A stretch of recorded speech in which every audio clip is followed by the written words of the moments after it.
Boa noite, amados irmãos. Desejo que a graça, a paz, do nosso Senhor Jesus Cristo, o seu amor, o seu consolo, a força do Senhor, a alegria do nosso Deus, do Espírito Santo, esteja abundante no coração, na vida de todos os irmãos amados, de uma maneira toda especial.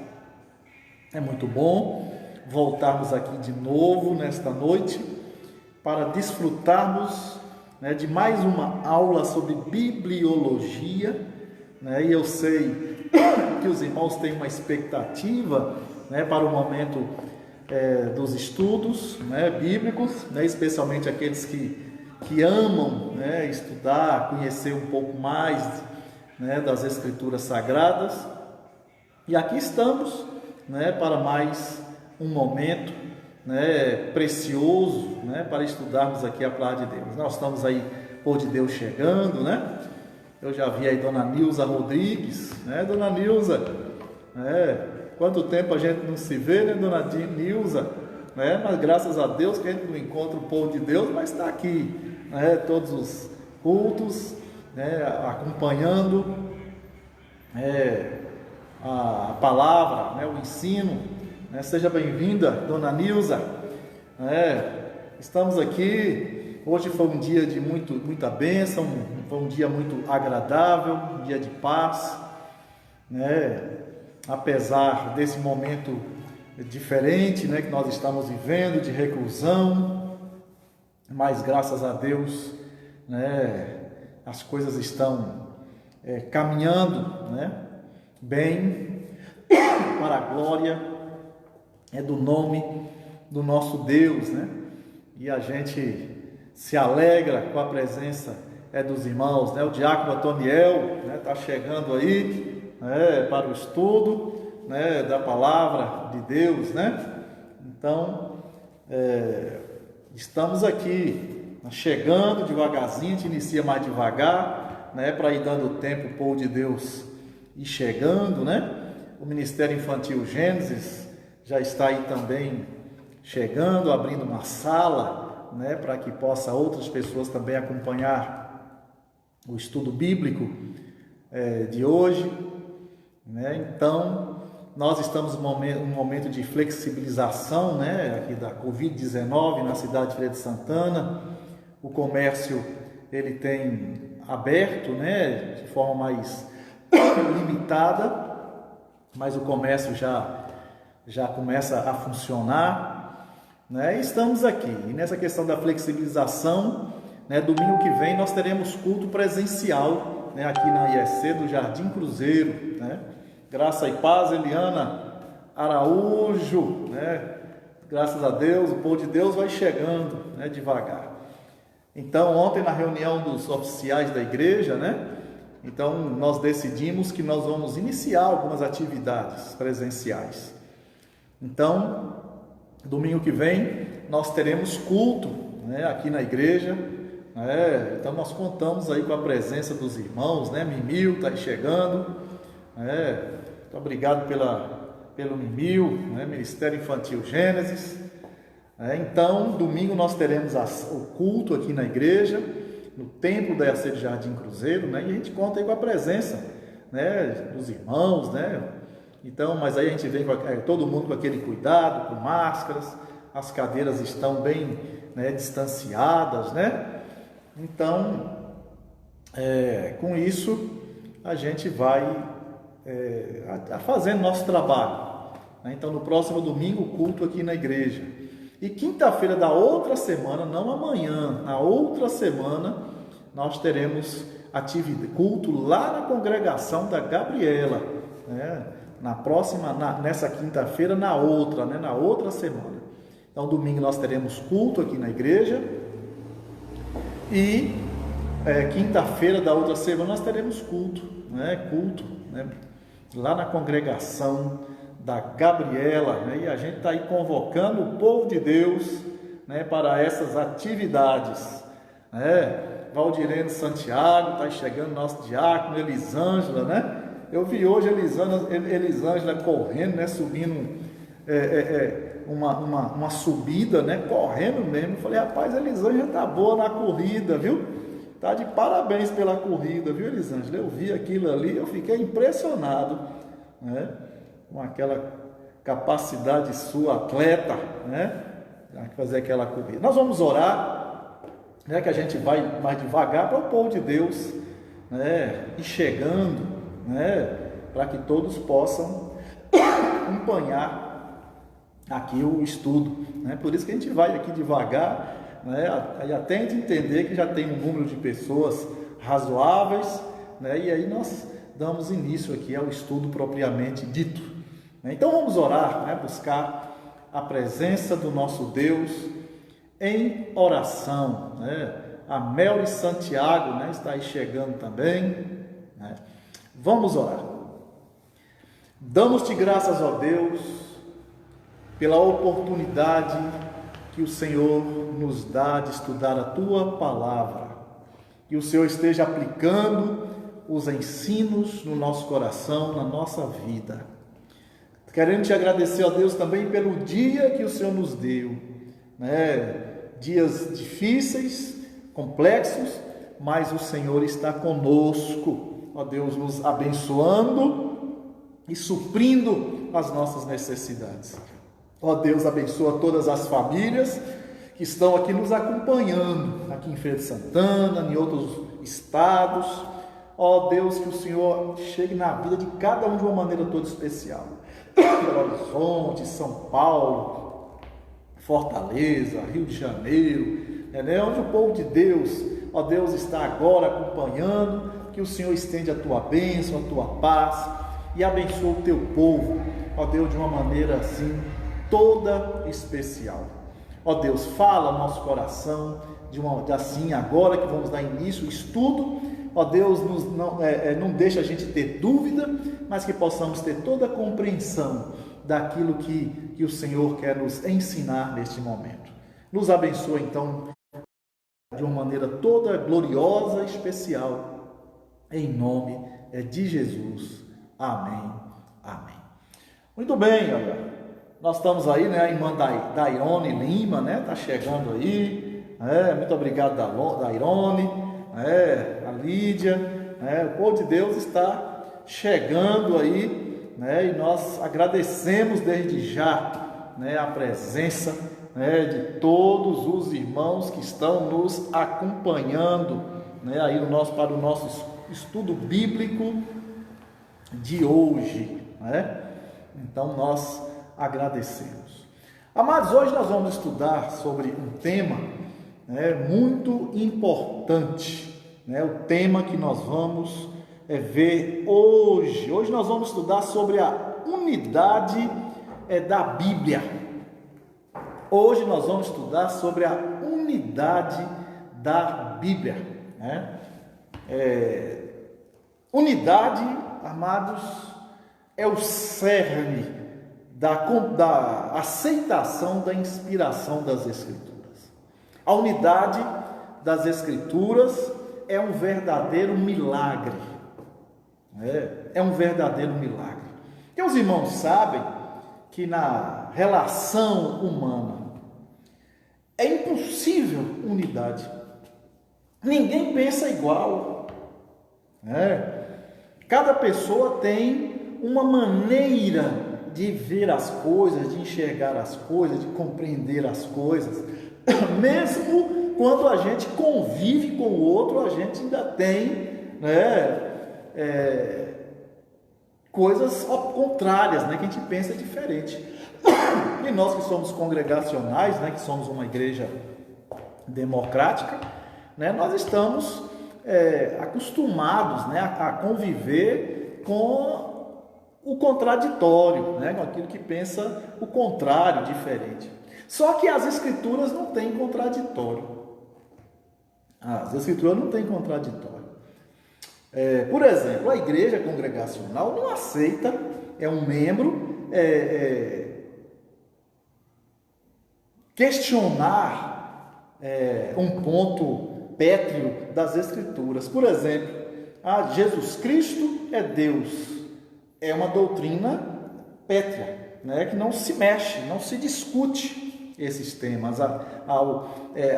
Sobre o Espírito Santo, são doutrinas pétreas, né?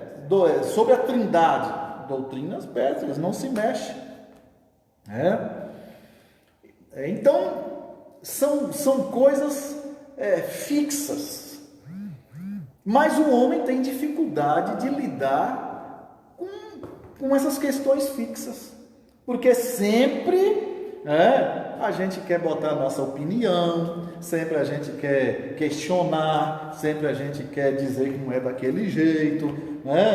Então, a complexidade de relação, de relacionamento, no ponto de vista social, nós podemos dizer que é impossível. É impossível. Fazer o ser humano pensar igual, um grupo social pensar igual, é uma coisa assim.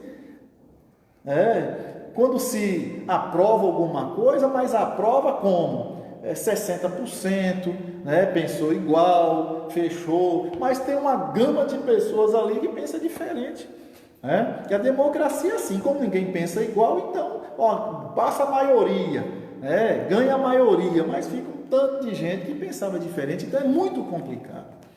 Então, quando nós falamos da unidade da Bíblia, nós estamos falando de algo que é um verdadeiro milagre.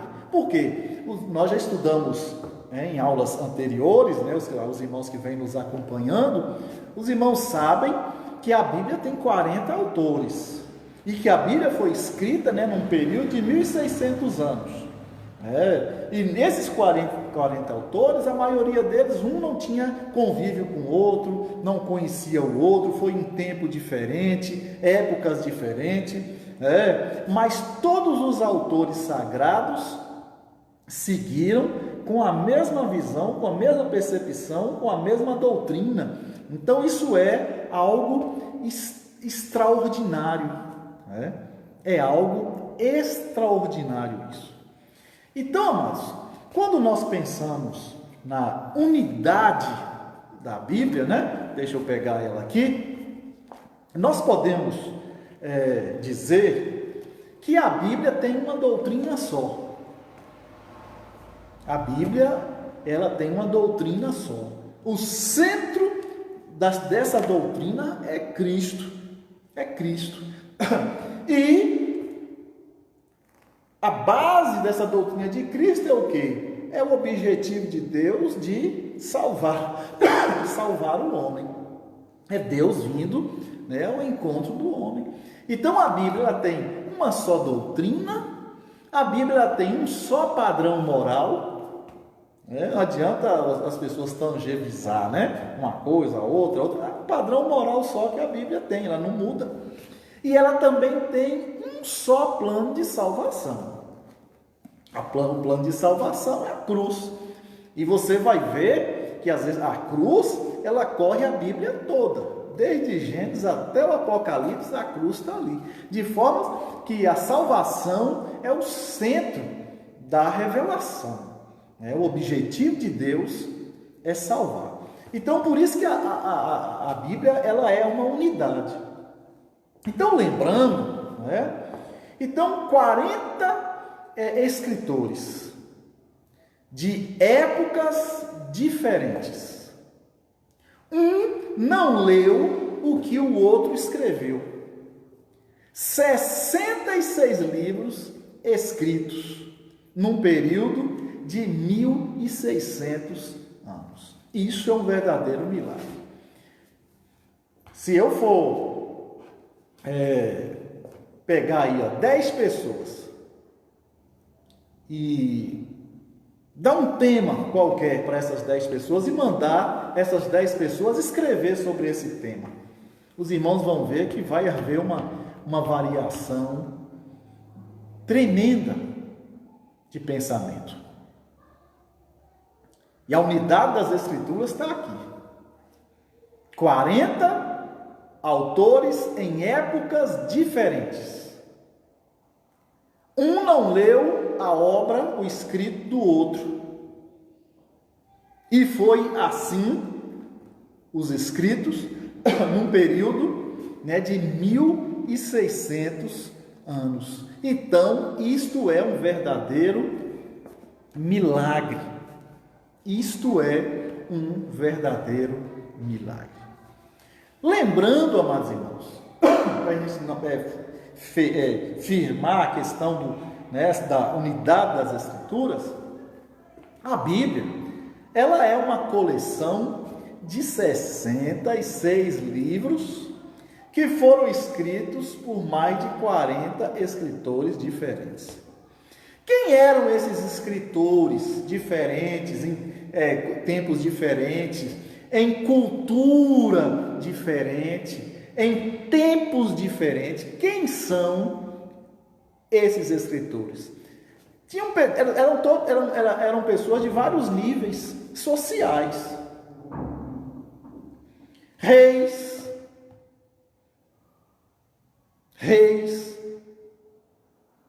lavradores, filósofos, pescadores, médicos, estadistas, eruditos, homens do campo, né? Boieiro, vaqueiro, Dona Oswaldina, né? Sara Araújo, está chegando aí, ó. Homens do campo, que viveram em lugares diferentes, sem oportunidade de reunir, né, e firmar um acordo um com o outro, né? Vamos escrever, né, sobre isso. Durante um período de não menos de 1600 anos de história. Então, homens desses níveis, reis, filósofos, lavradores, reis, médicos, estadistas, eruditos, homens do campo, em épocas diferentes, escreveram sem nunca um encontrar com o outro, sem nunca um reunir com o outro.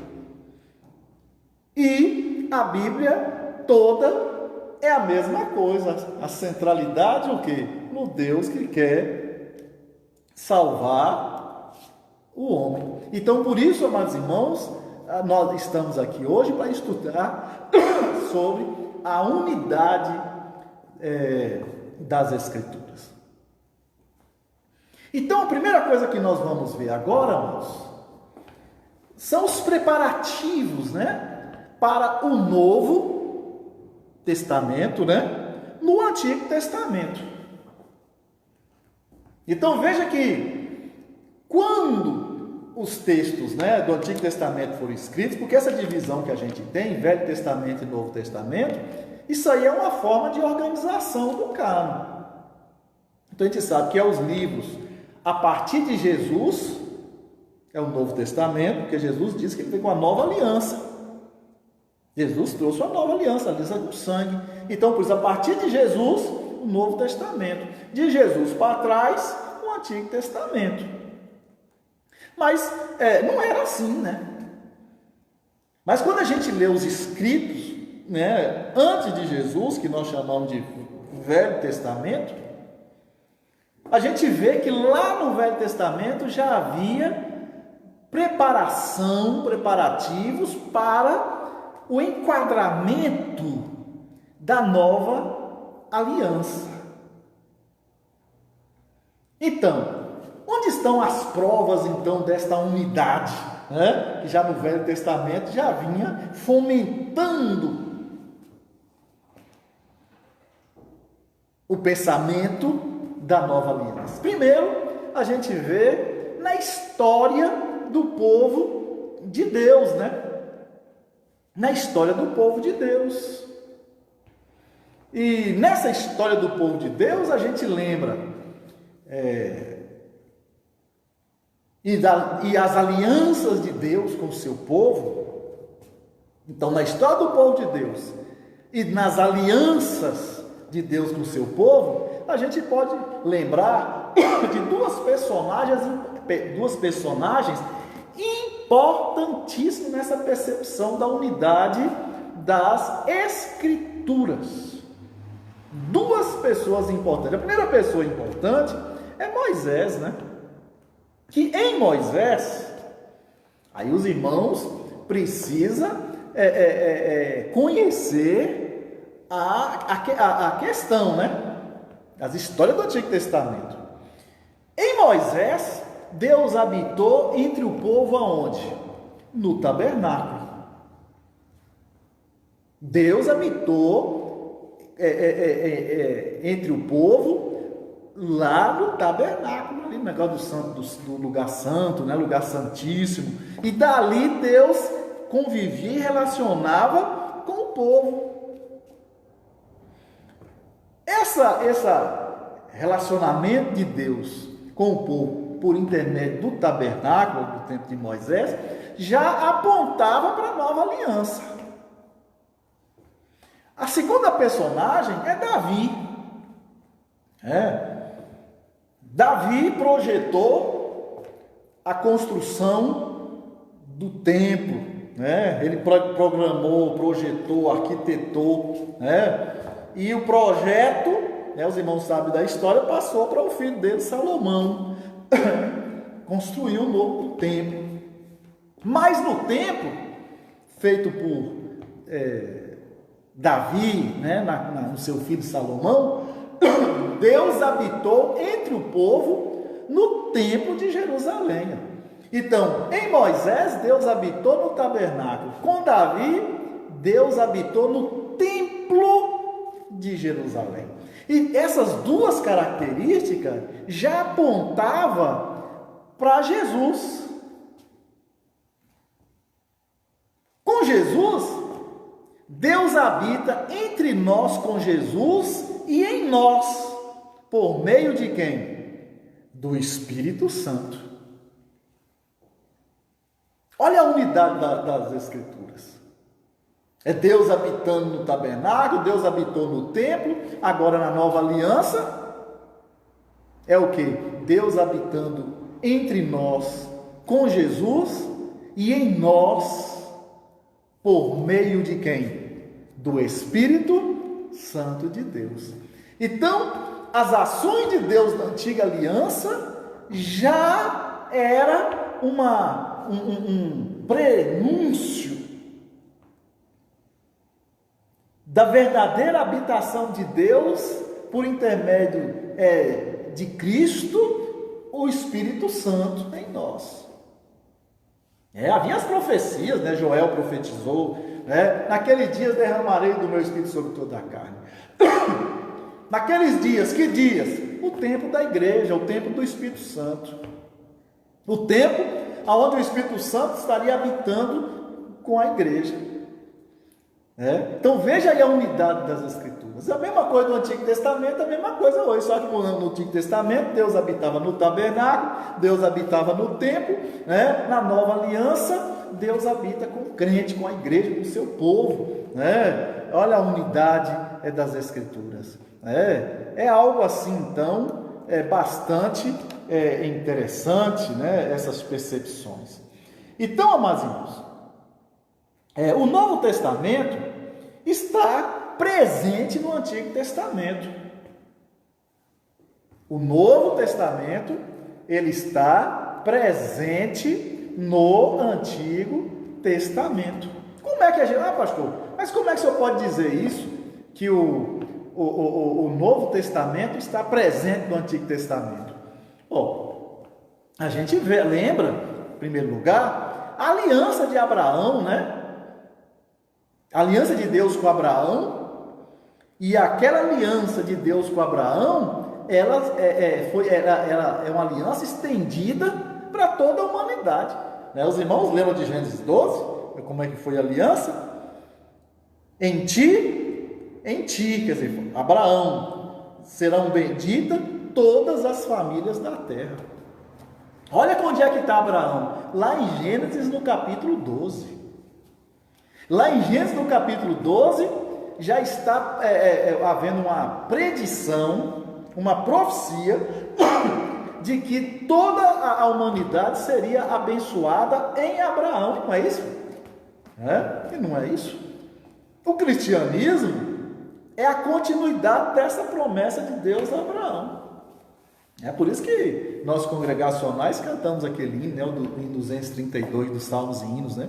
Ao Deus de Abraão louvai, né? E nós louvamos o Deus de Abraão por quê? Porque foi a Abraão que Deus disse que nele seria bendita todas as famílias da terra. Olha a unidade das Escrituras. Em Isaías, né, no capítulo 52, Isaías no capítulo 52, os irmãos vão observar, é em Isaías, na velha aliança, qual é o tema? O Novo Testamento presente no Antigo Testamento. Olha aqui, no capítulo 52, no capítulo 52, a gente vai ver o pecado, né, será removido pelo servo de Jeová. Aqui é uma mensagem messiânica, né, que se refere à vinda do Messias. Olha o verso 13 do capítulo 52, né? Eis que o meu servo procederá com prudência, será exaltado, elevado, e será muito sublime. Como pasmaram muitos à vista dele, né? Pois o seu aspecto estava muito desfigurado, quer dizer, ele não era bonito, Jesus, né? Sol quente, o texto o tempo todo disse que não era bonito, mais do que o do outro qualquer, e a sua aparência mais do que a dos outros filhos dos homens. O Messias era feinho, era mal cuidado, né?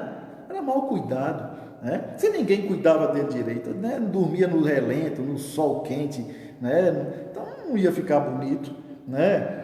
Aí, e assim causará admiração às nações, e os reis fecharão a sua boca por causa dele, porque aquilo que não lhes foi anunciado verão, e aquilo que não ouviram entenderão. E o capítulo 53 continua. Quem creu em nossa pregação, e quem foi revelado o braço do Senhor, aí o verso 2, porque foi subido como renovo perante ele, como a raiz de uma terra seca, não tinha aparência, aí falando do Messias, nem formosura, olhamos, mas nenhuma beleza havia que nos agradasse, era desprezado, de dores, aí, é a palavra profética messiânica de Isaías. Então Isaías, amados, no Antigo Testamento, ele já vai falando o quê? E os irmãos podem ler aqui no capítulo 53, de 1 até 12, que eu não vou ler porque o nosso tempo não dá, mas é importante que os irmãos leiam em casa, né? No capítulo 52, capítulo 53, de 1 a 12, né? Os irmãos vão ver que aqui o pecado vai ser removido por esse servo,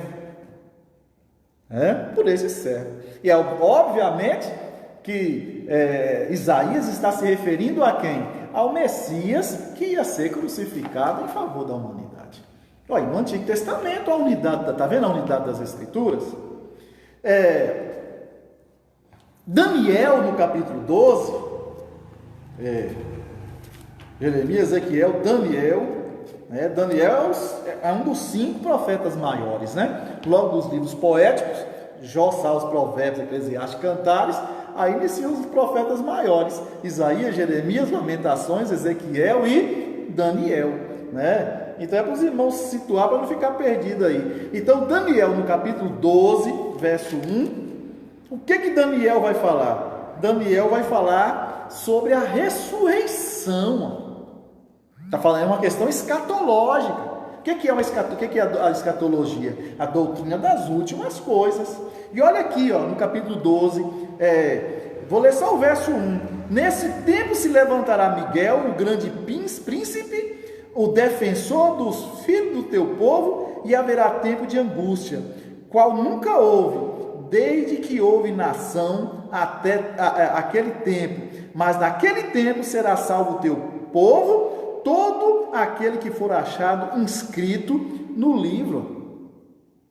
Então essa frase, todo aquele que for, aí no verso 2 continua falando sobre a ressurreição. Muitos dos que dormem no pó da terra ressuscitarão, uns para a vida eterna e outros para a vergonha e o horror eterno. E ele continua. A doutrina da ressurreição, está na Bíblia toda, no Novo Testamento. Paulo escreve aos Tessalonicenses, aos Coríntios, falando sobre a ressurreição.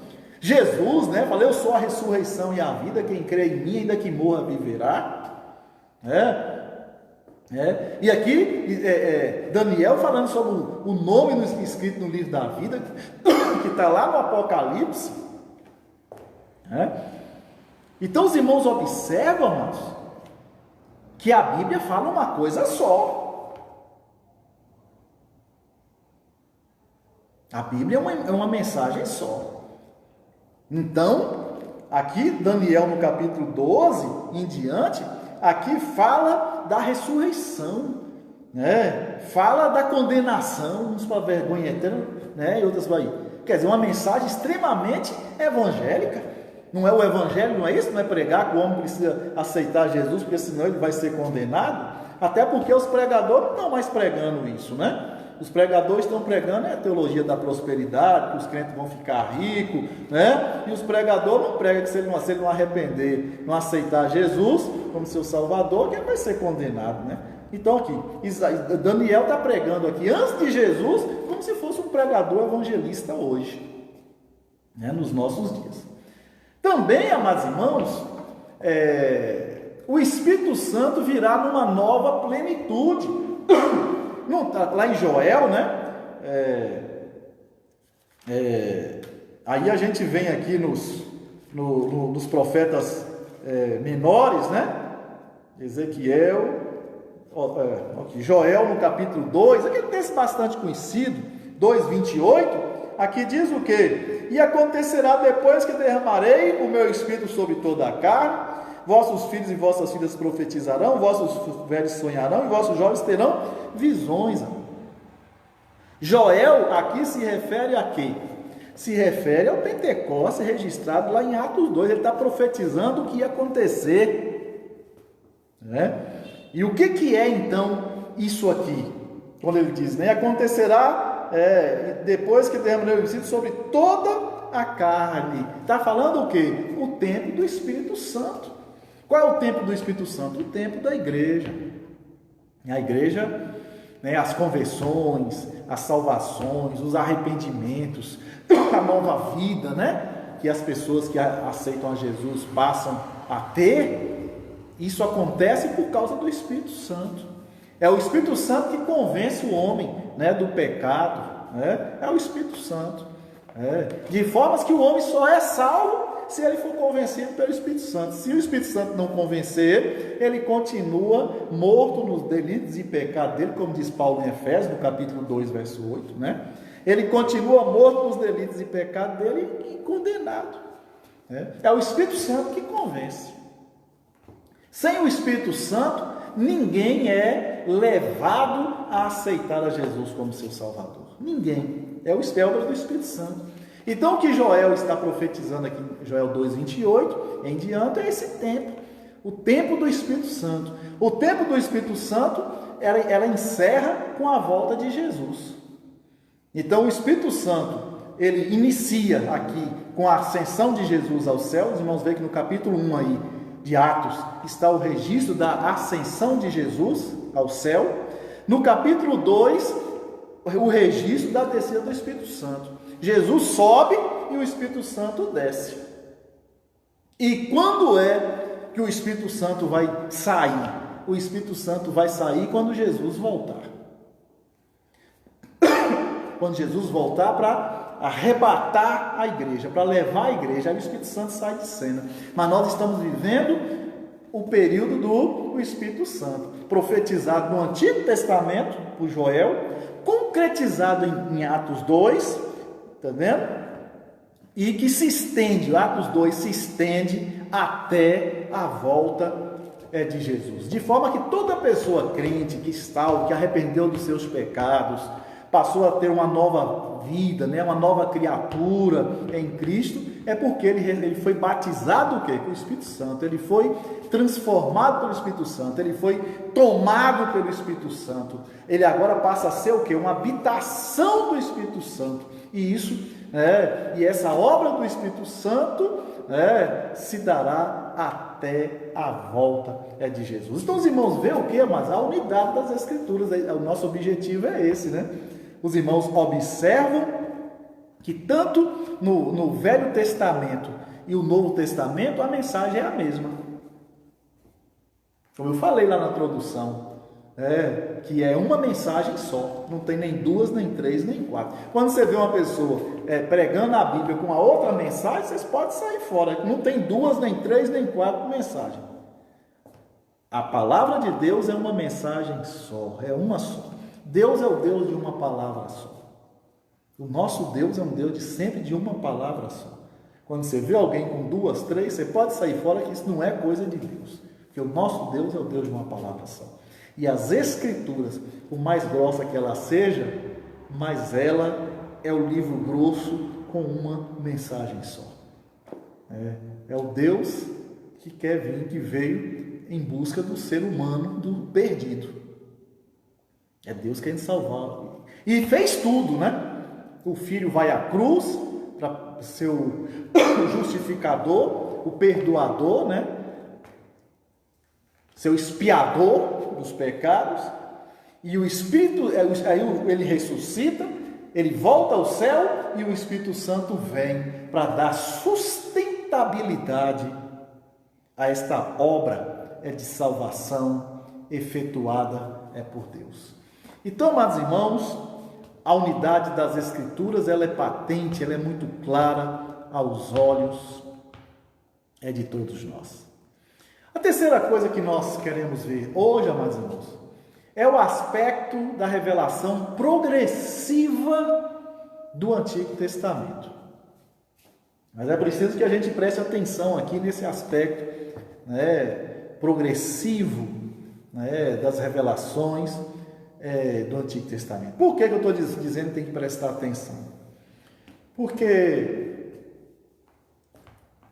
o que nós queremos realmente dizer, falar de uma revelação progressiva? A gente tem que ter cuidado com isso aqui. Quando a gente diz que o Antigo Testamento é uma revelação progressiva, a gente não está querendo dizer com isso que há algumas seções do Antigo Testamento que sejam menos inspiradas ou falsas. Se há uma progressividade, significa que teve coisas menos importantes, porque é aquela visão do ser humano, progressivo. Se é progressivo, significa que foi melhorando, assim. Então, se foi melhorando, significa que a coisa lá atrás não era tão boa assim. É a visão da ideia progressiva. Então, quando se fala da revelação progressiva, não quer dar esse tom de que há aspectos revelativos menos importantes. Não é essa a ideia, vamos explicar agora. A ideia é a de que a revelação posterior se desenvolve a partir da anterior, é só isso. Significa que sem a revelação anterior, a gente não vai ter o entendimento da revelação posterior. Então, podemos dizer que a revelação depois, ela é um complemento. Ela é complementar. Ela é suplementar, não contraditória. É apenas um suplemento. Então, quando nós falamos que a Bíblia é uma revelação progressiva, nós estamos falando que nós precisamos de toda ela para entender. Por exemplo, se a gente tivesse só o Novo Testamento, a gente ia ter dificuldade para entender o plano de salvação. A gente ia ter dificuldade. Mas quando a gente vê o Antigo Testamento, aí a gente vê o Deus da história, conduzindo a história, dando-nos revelações, até que chegasse então Cristo, a cruz, e a gente observa que todas as Escrituras, a cruz está lá dentro. A cruz está no centro das Escrituras. Então, a revelação progressiva não é um tom de qualificação. O que do ponto de vista humano, progressividade qualifica. Os nossos estudos são progressivos. Eu começo lá no primeiro ano, no segundo, no terceiro, né? Aí quando eu chego no terceiro ano, eu já estou melhorzinho, né? Aí o primeiro grau, o segundo grau, o terceiro grau, aí eu estudo progressivo. Aí significa que ele está se qualificando, né? Mas na revelação progressiva na Bíblia não é isso. Não é isso, né? Toda a Escritura ela é extremamente importante. Ela é extremamente importante. E a revelação posterior, depois, ela se desenvolve a partir da revelação anterior. Então eu preciso ter o conhecimento da revelação anterior para que eu possa ter a noção das revelações posteriores. E isso é muito importante para que a gente possa interpretar a Bíblia de forma correta. É muito importante. Então, se você conhece textos isolados das Escrituras, você vai cometer muitos erros interpretativos. Você não pode ter conhecido, eu só conheço um versículo aqui e começo a fazer doutrina, né? Não. É preciso que você conheça as Escrituras todas.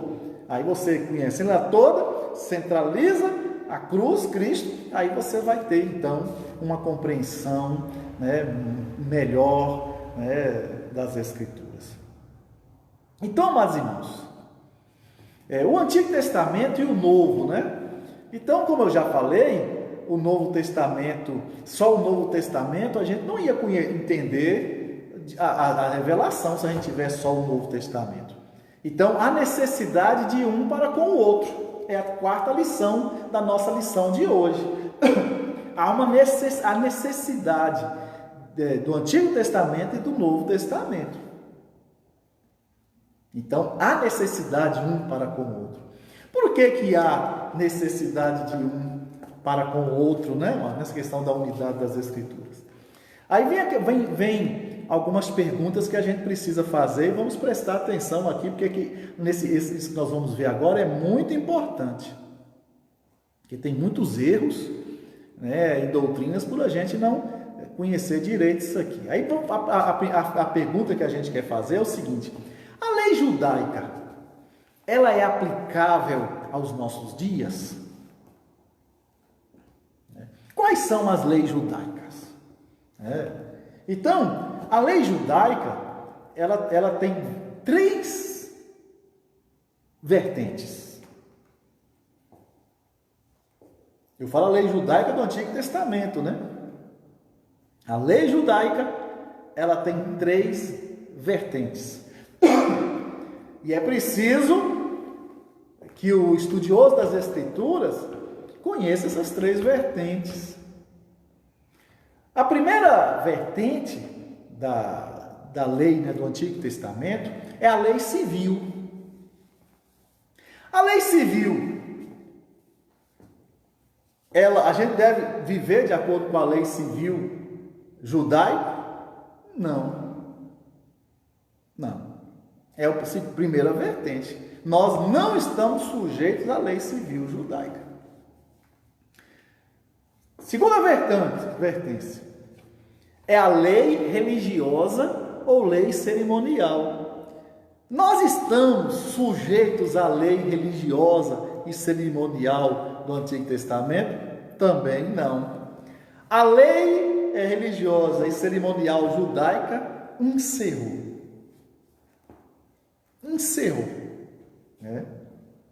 Nós vimos na aula passada que era tipo, né? A gente estudou aqui a tipologia, né? Domingo, quem acompanhou aqui a lição, né, viu aí a tipologia. Então, as leis religiosas, o cerimonial do Antigo Testamento era a tipologia, né, do verdadeiro, né, quando Cristo viesse, apontava para Cristo, né? Então, por isso que a lei religiosa cerimonial encerrou. É a segunda vertente. A terceira vertente das leis, né, judaica, é a lei civil, lei religiosa, é a lei moral. Aí pergunta: nós, os crentes cristãos, nós cumprimos a lei moral? Sim.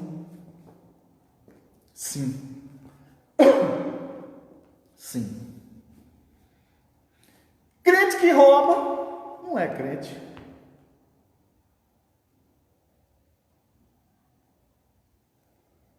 Crente que não honra os pais, né, o pai e a mãe, não é crente.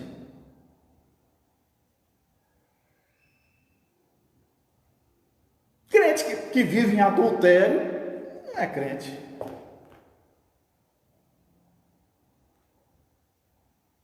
Então, os crentes guardam a lei civil judaica? Não. Os crentes guardam a lei religiosa ou cerimonial judaica? Não, passou. Mas os crentes guardam a lei moral? Guarda. Que são um dos 10 mandamentos. Aí quem não vai entrar nessa questão do sábado, né? Porque Jesus, que é o autor da lei moral, né, ele criou ali uma acessibilidade, né? Uma exceção na questão do sábado, que aí é outra questão, né? Aí, né, que nós não temos o objetivo de estudar hoje essa questão aí, né, que o sábado faz parte da lei moral, né, mas que o Senhor Jesus, ele alterou aquilo dali, né, e aí é outra questão para ser vista. Mas nós guardamos todas as outras, né, leis morais, né, e o crente precisa ser atento àquilo ali. Então, amados irmãos, é isso. Não estamos debaixo da lei civil, né? Não estamos debaixo da lei cerimonial, né? Mas estamos debaixo da lei moral, né? Estamos debaixo da lei moral. Então, amados, nós estamos chegando aqui, né, ao final dessa aula, né, de hoje. Nós estudamos sobre a unidade das Escrituras. Então, nesta unidade das Escrituras, né, nós somos atentos, né, aos mandamentos de Deus, a sua palavra. Então, na conclusão, nós podemos dizer o seguinte, amados: quando consideramos o tema da unidade bíblica, somos forçados a chegar a uma única conclusão: essa unidade é obra de Deus. Essa unidade, essa centralidade das Escrituras é obra do próprio Deus. Foi Deus que fez dessa forma. Não tem como ser diferente. Como explicar a maravilhosa harmonia, né, senão pelo cuidado sobrenatural daquele que é infinito em poder e sabedoria, né? Então, aquele que é poderoso, que é sábio, enfim, foi ele que criou, né? A pessoa que fez a palavra, as Escrituras, que é a palavra de Deus, né? E ela é harmônica, né? Porque foi Deus que as fez, né? Deus único, inteligente, sábio, né? A própria sabedoria. E o único livro harmonioso que tem essa harmonia é só a Bíblia, né? Todos os outros livros têm contradições, questionamentos, né? Mas a Bíblia não. Ela é harmônica. Muitos já tentaram, né, desqualificar, mas ninguém jamais conseguiu desqualificar o valor, né, harmonioso, único das Escrituras. A palavra é de Deus. Então, nós vimos hoje, amados irmãos, sobre a unidade das Escrituras, né? Domingo, né, aqui no horário da escola dominical, 9 horas, a gente continua, né, com esse tema. Amém, amados? Amados irmãos, eu quero fazer aqui um lembrete, né? Aproveitar que está todo mundo aí, né, nos acompanhando. Domingo, nós comemoramos aqui o dia dos oficiais, né, da nossa igreja, né, e eu citei, né, quase todos os oficiais, né, da igreja. A gente esqueceu, né, porque a gente é tanta coisa, a gente termina, a gente faz a lista, fica pensando assim: meu Deus do céu, está faltando mais um, está faltando mais alguém. A gente fica assim, a gente vai fazer lista de nomes. Lista de nome é um problema, viu? Que a gente acha que está todo mundo ali, daqui a pouco você percebe que não está, e é uma confusão danada, né? E faltou um, né, na lista, né? E o que faltou foi o nosso amado irmão diácono, né, Valdomiro, né? Nosso amado irmão diácono Valdomiro, né, que faltou na lista aqui, né, citar aqui no dia dos oficiais. E quero aqui agradecer, né, a dedicação também, né, do seu Valdomiro no diaconato da igreja, né, um homem sincero, íntegro, na sua simplicidade, mas sempre, né, disposto e disponível a servir a igreja, né, quando se precisa. E eu louvo a Deus pela sua vida, diácono Valdomiro, né, e vamos continuar nessa luta, né, aí servindo ao Senhor com integridade e zelo, né, e fidelidade. Muito obrigado, diácono, né, pela sua participação nesse ministério glorioso, né, da palavra de Deus. E também todos os nossos oficiais, né, que nós homenageamos aqui, domingo. Deus abençoe a todos, né, de uma maneira toda especial, e vamos continuar juntos nessa luta, né, até que a gente possa chegar ao tempo final, dizer assim: combati o bom combate, acabei a carreira e guardei a fé. O importante é isso, a gente guardar a nossa fé. Muito obrigado então a todas as famílias, os irmãos, né, que estão aí nos acompanhando, né? Amanhã nós teremos a nossa live aqui, o pastor Marcelo Pécora Ourives, então ele vai estar conosco amanhã, é um missionário, né? E parece que ele é missionário lá em Mato Grosso, né? Mato Grosso, né? Então bem longe daqui mesmo, pastor Marcelo Pécora Ourives com a gente amanhã, né, na live. Então vamos estar todo mundo aí, né? Participe, né? E vamos estar ouvindo as atividades do nosso missionário lá em Mato Grosso, um lugar longe, distante, e aí o que está sendo, o que ele tem feito ali, né, no trabalho. Amém, amados? Lembrando que domingo nós teremos culto presencial aqui no Templo de Jardim Cruzeiro, no domingo, né? Estamos aí, né, vagarzinho, né? Voltando às atividades, muita coisa já está voltando devagarzinho, claro que está com muito cuidado, os irmãos têm que ter cuidado, porque ainda o contágio é alto, mas é preciso todo mundo ter cuidado, né? Sair com máscara, né? Com muita atenção, não vai se jogando aí no comércio para ir comprar nada assim, se não tem necessidade, né? E não fica nessa não vai na onda, né? Aí da flexibilização não, vai devagar, claro que a gente tem nossas coisas, tem que ir lá no banco, tem que pagar as contas, tem que fazer uma coisa, outra, mas sempre fazer com racionalidade, né, com inteligência, né, e Deus nos fez pessoas inteligentes, e nós crentes somos mais inteligentes ainda, né, temos a palavra de Deus que está nos orientando, e aí com isso, com Deus, né, conosco, né, à nossa frente, então a gente vai vencendo esse momento, né, que trágico nós estamos vivendo, para a glória de Deus. Então vamos orar, né, para encerrarmos essa aula, né, de hoje, aqui sobre bibliologia, né, essa aula tão importante para as nossas vidas. Oremos. Bendito e eterno Deus, damos-te graças pela tua palavra, pela unidade dela.